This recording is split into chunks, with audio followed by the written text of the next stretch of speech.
Étude sur l'obéissance. L'obéissance, c'est se soumettre, se laisser diriger, être docile. On dit d'un enfant obéissant qu'il est docile. Cette étude est centrée sur l'obéissance à Dieu. On va voir quels sont les bienfaits de l'obéissance et quelles sont les conséquences de la désobéissance. Les premiers êtres humains à avoir désobéi à Dieu, c'est Adam et Ève. Dieu leur avait commandé, pour leur bien, de ne pas toucher à l'arbre de la connaissance du bien et du mal. Alors il voulait sûrement les garder dans une pure innocence, afin qu'ils mènent une vie sainte. Hélas, ils ont désobéi. Et on peut lire dans Romains 5, au verset 19. Romains 5, au verset 19. Car comme par la désobéissance d'un seul homme, beaucoup ont été rendus pécheurs, de même par l'obéissance d'un seul, beaucoup seront rendus justes. Par la désobéissance d'Adam, le péché est entré dans l'humanité et dans le monde. Adam et Ève ont perdu leur belle innocence, et les conséquences ont été la peur, l'angoisse, la mort spirituelle, la mort physique. Alors la mort physique, c'est vrai, pas à l'instant, mais plus de vie éternelle dans ce corps, mais une limite de vie fixée pour ensuite retourner à la poussière. À cause de la désobéissance, le péché a atteint toute l'humanité. Les conséquences sont désastreuses. Ça a ouvert les portes à la violence, les guerres, les viols, les meurtres, la haine. La liste serait bien trop longue.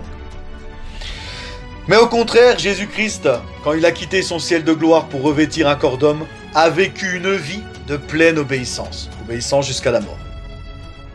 Jésus est notre meilleur exemple d'obéissance. Jésus nous a laissé un exemple afin que nous fassions comme lui. Cette vie d'obéissance que Jésus a menée fait de lui le sauveur des hommes, car son sang, pur et sans tache, a coulé pour nous. Maintenant, voyons comment Dieu considère vraiment l'obéissance et comment il considère la désobéissance. Et ça, il nous le révèle clairement dans sa parole, dans 1 Samuel 15, du verset 22 à 23. 1 Samuel 15, verset 22 à 23. L'Éternel trouve-t-il du plaisir dans les holocaustes et les sacrifices, comme dans l'obéissance à la voix de l'Éternel? Voici, l'obéissance vaut mieux que les sacrifices, et l'observation de sa parole vaut mieux que la graisse des béliers. Car la désobéissance est aussi coupable que la divination, et la résistance ne l'est pas moins que l'idolâtrie. Puisque tu as rejeté la parole de l'Éternel, il te rejette aussi comme roi. Alors déjà au verset 22, Dieu dit « L'obéissance vaut mieux que les sacrifices ». On voit clairement que Dieu accorde une importance capitale à l'obéissance. Mais le verset 23 nous dit que la désobéissance est aussi coupable que la divination et la résistance ne l'est pas moins que l'idolâtrie. L'Éternel a rejeté le roi Saül comme roi à cause de sa désobéissance. Donc l'obéissance me rapproche de Dieu, la désobéissance me sépare de Dieu. Alors quand on parle de désobéissance, on pense souvent aux péchés grossiers comme l'impureté, la fornication, l'adultère, etc. Évidemment, l'enfant de Dieu ne doit plus pratiquer ces choses abominables. Mais la désobéissance, ça va bien plus loin que ça. La désobéissance, c'est aussi, si je connais la volonté de Dieu pour ma vie et que je ne l'applique pas, alors je désobéis, alors je pêche contre Dieu. L'obéissance à Dieu s'applique dans tous les domaines de ma vie. Travail, foyer, finances, éducation, choix, décision, etc. Le Proverbe 3, verset 6 nous dit « Reconnais Dieu dans toutes tes voies et il aplanira tes sentiers ». Pour chaque détail de nos vies, on doit chercher la volonté de Dieu. Alors on ne sera pas dans la confusion. Mais au contraire, prendre une décision sans consulter Dieu, sans chercher sa volonté, nous mène à la confusion, voire au désastre. Alors, on dira « Ah, si j'avais su !» On dira encore « Mais pourquoi j'en suis là, Seigneur ?» Le Seigneur répondra « Tu ne m'as pas consulté. Je ne t'ai jamais dit d'aller là. » En acceptant Jésus comme sauveur, on l'accepte comme Seigneur de notre vie. Jésus dit dans Luc 6 au verset 46 « Pourquoi m'appelez-vous Seigneur, Seigneur, et ne faites-vous pas ce que je vous commande ?»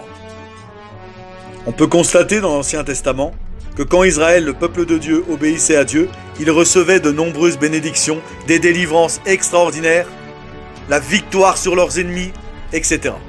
Mais quand ils désobéissaient, ils tombaient en défaillance, se faisaient vaincre par leurs ennemis, devenaient esclaves, etc. L'Éternel a des exigences pour son peuple.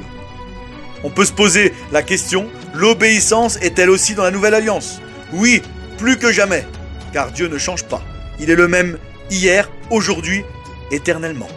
Il n'y a chez lui aucune ombre de variation. Dieu ne change pas. Et ça, Jésus nous le dit clairement dans Matthieu 5, du verset 17 à 20. Matthieu 5, du verset 17 à 20.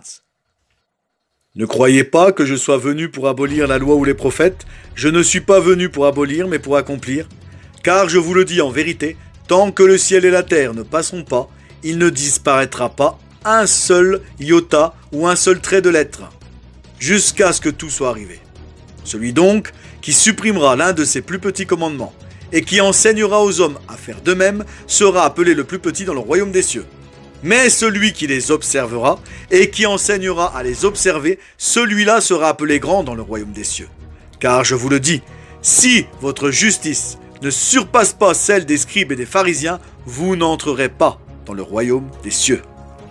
Alors là, Jésus est très clair, on doit pratiquer la justice et on doit obéir aux commandements de Dieu et enseigner aux autres à obéir aux commandements de Dieu.